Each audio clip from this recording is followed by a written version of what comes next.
गांव था ढोलकपुर, बाहर से खुशहाल, लेकिन एक डर हर किसी के दिल में दबा था। गांव के बीच खड़ा था एक सूखा बरगद, जिसे लोग कहते थे अभिशप्त दरख्त। कहते हैं पूर्णिमा की रात के बाद उसके नीचे हमेशा एक लाश मिलती है, और जिसने कातिल को देखने की कोशिश की वो भी अगली सुबह लाश बन जाता। गांव का रक्षक महाराज राइस्टा इस खामोशी को तोड़ना चाहता था। एक रात वो चुपके से पेड़ के पास जाकर छिप गया।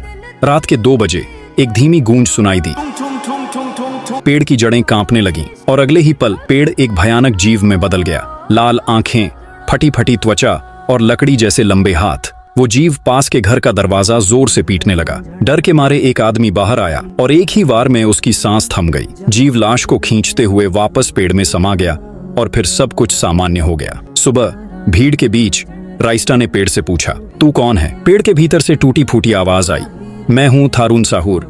100 साल पहले इस गांव में मेरी हत्या हुई थी। उन्होंने मुझे इसी पेड़ से उल्टा लटका कर मार डाला, सिर्फ इसलिए कि मैंने एक सच देख लिया था जिसे वो छुपाना चाहते थे। अब हर पूर्णिमा पर मैं एक इंसान को चुनकर उसकी खामोशी का हिसाब लेता हूँ। राइस्टा ने कहा, तेरे गुनहगार तो मर चुके हैं, मासूमों को क्यों मार रहा है?